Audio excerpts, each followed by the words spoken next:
اس سے پہلے کہ میں سورۃ العصر کے بارے میں کچھ عرض کروں، چند باتیں تمہیدی طور پر جان لیجیے۔ نمبر ایک، یہ قرآن حکیم کی مختصر ترین صورتوں میں سے ہے۔ صرف 3 صورتیں قرآن کی ہیں جو 3 آیات پر مشتمل ہیں، سورۃ العصر، سورۃ الکوثر، سورۃ النصر۔ 3 سے کم آیات پر کوئی سورت مشتمل نہیں ہے، تو 3 سب سے چھوٹی صورتوں میں سے ایک سورت سورۃ العصر ہے۔ نمبر 2 یہ کہ یہ قرآن حکیم کی اولین صورتوں میں سے ہے۔ قرآن کا اسلوب یہ ہے جو سورہ ہود میں بیان ہوا، کتاب احکمت آیاتہ ثم فصلت من لدن حکیم خبیر۔ یہ ایک ایسی کتاب ہے کہ جس کی آیات پہلے محکم کی گئیں اور پھر ان کی تفصیل بیان کی گئی اس ذات کی طرف سے جو حکیم اور خبیر ہے۔ ابتدا میں قرآن مجید کی چھوٹی چھوٹی صورتیں، لیکن یہ چھوٹی چھوٹی صورتیں مضامین کے اعتبار سے، حکمت کے اعتبار سے، ہدایت کے اعتبار سے اس محاورے کے مانند ہے کہ دریا کو یا سمندر کو کوزے میں بند کر دیا جائے۔ تیسری بات یہ کہ یہ قرآن حکیم کی جامع ترین صورت ہے۔ میرے انداز بیان کو پہچانیے، پہلے میں نے کہا یہ قرآن مجید کی مختصر ترین صورتوں میں سے ایک ہے، پھر میں نے عرض کیا یہ قرآن حکیم کی اولین صورتوں میں سے ایک ہے، اور اب میں کہہ رہا ہوں یہ قرآن حکیم کی جامع ترین صورت ہے۔ قرآن مجید کا موضوع ہے ہدایت۔ الف لام میم ذالک الکتاب لا ریب فیہ ھدی للمتقین۔ رمضان مبارک کی عظمت کے بارے میں بیان کیا، شہر رمضان الذی انزل فیہ القرآن ھدی للناس وبینات من الھدی والفرقان۔ قرآن سائنس کی کتاب نہیں ہے، اگرچہ سائنٹیفک ریفرنسز قرآن میں ہیں۔ قرآن تاریخ کی کتاب نہیں ہے، قرآن فلسفے کی کتاب نہیں ہے، یہ کتاب ہدایت ہے،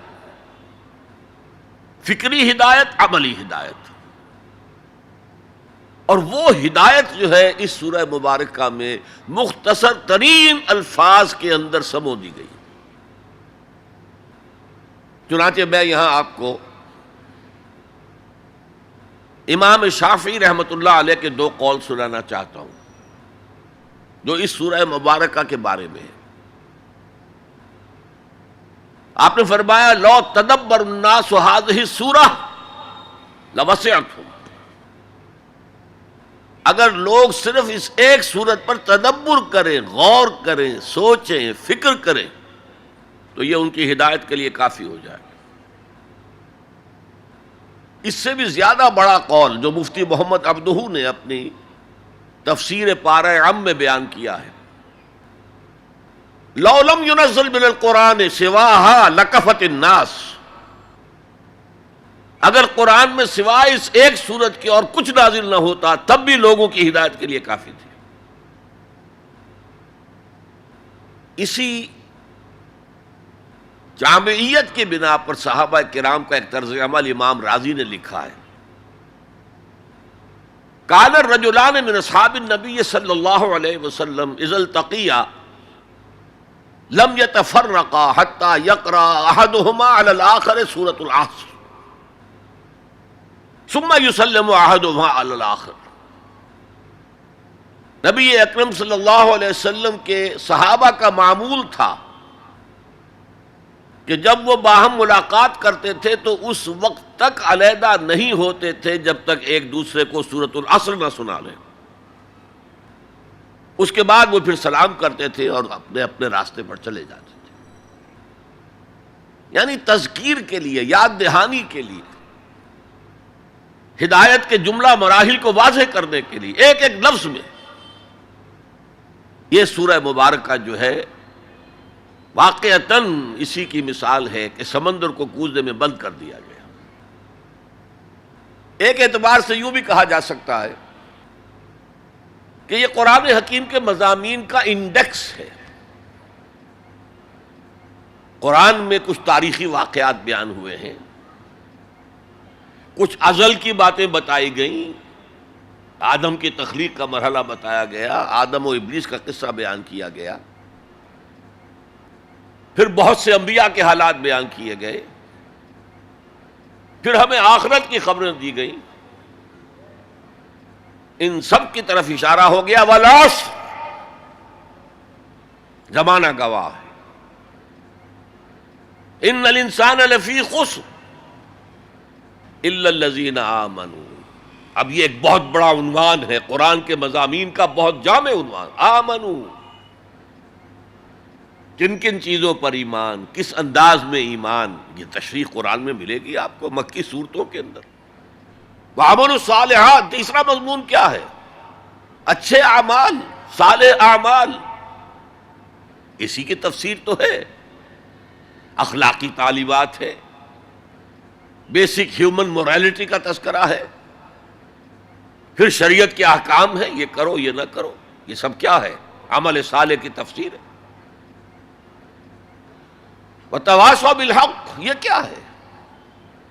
یہ مختلف عنوانات سے قرآن مجید میں مضمون آیا۔ کہیں اس کو کہا گیا امر بالمعروف نہی عن المنکر، کہیں سے کہا گیا ادعو الی سبیل ربک، اور اس کے اوپر مفصل مضامین ہے۔ اور وتواصوا بالصبر، مدنی صورتوں میں جبکہ جنگیں ہو رہی تھیں تو صبر کی جو تلقین آئی ہے، جس طرح سے آئی ہے وہ آپ کے علم میں ہے۔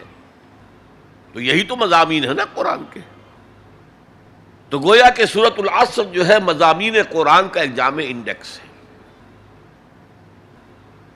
چوتھی بات یہ نوٹ کر لیجئے کہ یہ کلام انتہائی مؤکد ہے، نہایت تاکیدی ہے۔ پہلے تو اللہ قسم کھا رہا ہے، اللہ بغیر قسم کھائے بھی کوئی بات کہے تو مستند ہے ان کا فرمایا ہوا، لیکن تاکید کے لیے والعصر، زمانے کی قسم کھائی۔ ان الانسان لفی خسر، ان تاکید کے لیے، لفی لام پھر تاکید کے لیے، خسرن تفخیم کے لیے، معمولی خسارہ نہیں، 1000 2000 لاکھ 2 لاکھ کروڑ 2 کروڑ کا خسارہ نہیں، بہت بڑا خسارہ، تاکید کی انتہا ہے۔ هي الحلقات تحفظني بآيات من القرآن، هي الحلقات تملأني بحب المصطفى